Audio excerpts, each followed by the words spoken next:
Hello friends, welcome back to my channel. This is Foster Wusu.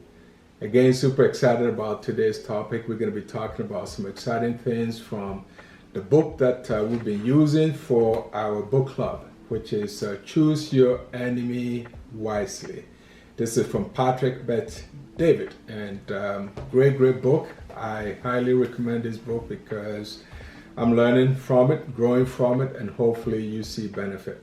And today we're going to be talking about vision. And we've heard this said many times, many ways, that without vision, my people perish. And you don't want to perish along the way. So stay tuned, and we are going to learn together.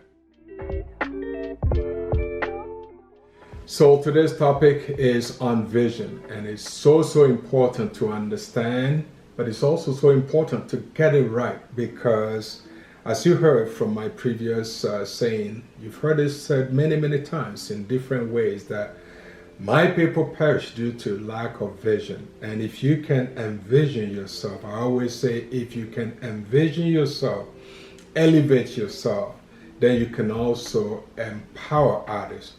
But this vision, you can see that every major company has a vision statement. It is so important because the vision statement is what identify and also help people to even make the connection. I know that we have so many people that buy products, and I can also tell you, they buy product because of the company or because of the person behind the product. For example, I know there are so many people that have purchased certain vehicle. One that is so popular, let's say Tesla as an example. People are buying Tesla not so much because of the Tesla, but it's because of the person behind Tesla. The person has a vision for his own brand. And that is very key, because that is the main attraction. At least that's what I got from this book, that you must have a vision.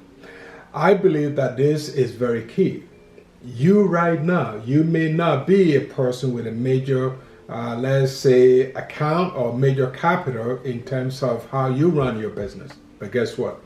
Every single giant, every single mega business owner today started very small, but they had a vision for the future. They had this long-term thinking. And I believe if you can also embark on this journey with a clear vision, because clarity for sure will eliminate confusion. Let me give you this example. So I have been very fortunate. As I said in my previous intro, I have been in the direct enterprise movement for the past 35 years. But one thing that I wanted out of everything was for me to someday liberate myself. I used to have the typical 9-to-5 job. I don't knock it by any means. It helped me to get established when I first came to North America. And I stayed with one company from 1987 to 1999, 12 years. But my desire was to someday become financially independent. Guess what? Because of the industry that I'm part of, I have been very fortunate that for the past 2 decades, I haven't worked for anybody. I wrote a book called How to Fire Your Boss and Hire Yourself. And along the way, I co-wrote a book with a buddy of mine called Leave Nothing to Chance. At some point, we're going to be digging into some of these books. I did not want to start with my own books so that it becomes biased in some people's way of thinking. But the key thing is, I had this vision of freeing myself from economic slavery. That vision has come to realization. Something that I'm learning from Patrick is you must write things down. So whatever you have on your vision board, just write it down. And if you can make it plain, then the realization will come in. So again, I want to encourage you to make sure that don't minimize your vision. Don't also let your minimum become your maximum. So think big. Think big. That's why Patrick has made it clear from his book that this book is for the audacious few. It's for the audacious few for a reason.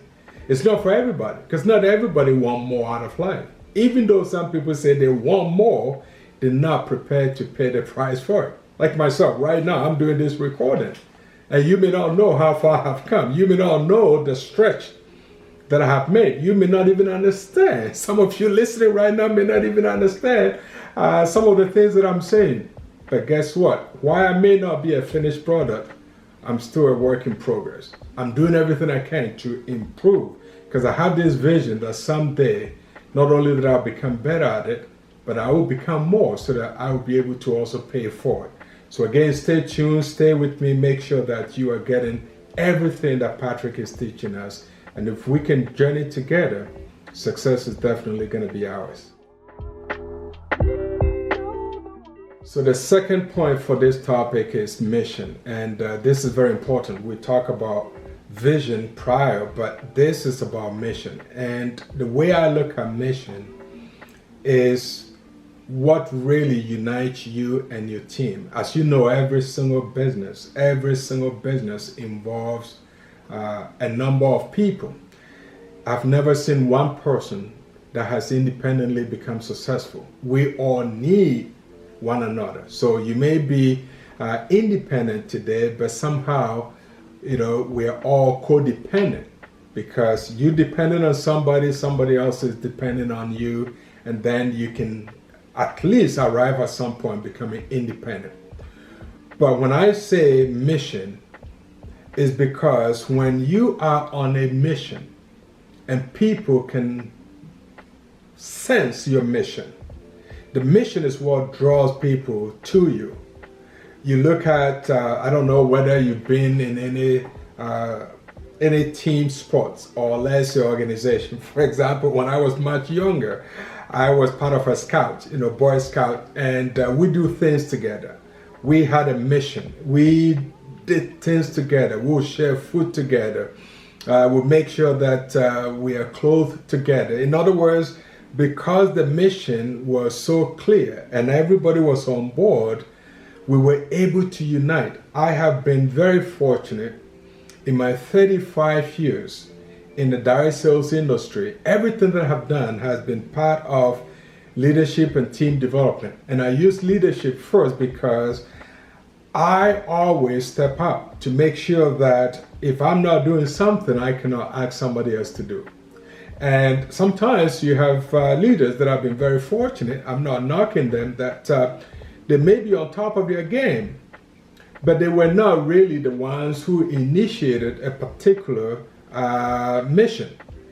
But they've been very fortunate because the reward program put them in the advantage seat, and they have been able to profit from it. But most true leaders always they have a clear vision, and in addition to that, they have a mission. So their mission statement is what unites people together. And when you're on a mission together, it's almost like no one is being left behind. And this is where you are able to use your mission to devise a plan so that things can work, harmoniously, so that it will support the overall objective. It is so important. I always share this, and I've learned this from others, that if you are clear with a mission, the commission will always come. And I use commission because most of us have been, let's say, commission sales reps and others for different companies, but you can never get a commission unless the mission is clear. You need to understand that unless you're able to bring value to people, which is the mission that you're on, the commission will never come. So again, if there's one thing that I want to drive home, know the mission. Know the mission. Why are you part of your game? Why are you doing what you're doing? And if you can stay strong on that mission, the commission will be yours. The third topic is about plan, and planning is very key.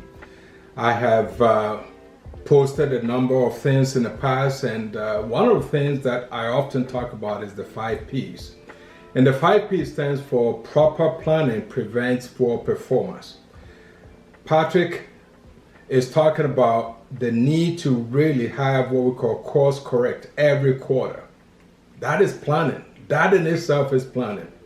He also mentioned the fact that sometimes Most people in business don't even look at their business plan after February. He calls that the wish list. That is like boom, boom, Patrick. I can't wait to meet him in person. Like, I love his energy, but I also love his depth of wisdom. This man, he's winning big because he definitely knows his stuff. I'm saying, I wish when I started my journey, there was a business blueprint the way he has laid this out. But anyways, he's talking about course correct. And he's talking about the fact that this planning will require regular visit because it's not a one-time thing. You know, sometimes people think that just because you did one thing, let's say a month ago, is going to really look after you for the rest of your career without revisiting. Sometimes you just need to go and fine tune. But even moving forward, if we can simply use these 5 P's that I've also learned, proper planning prevents poor performance. Just imagine if you have your schedule well planned, properly laid out, whether it's every quarter, whether it's every month, whether it's every week, you have a target, you have a specific amount that you really want to shoot for. Because remember, we always say about if you shoot for the moon, again, if you shoot for the moon, even when you miss, you're still going to land on some stars. That is so true. Not a single business person can say that they have met every goal, not every target that they've set. But guess what? The ones who plan to hit a target, even when they miss, they are always closer to that target, that goal, than the person who did not plan anything at all. So planning is very key in any business.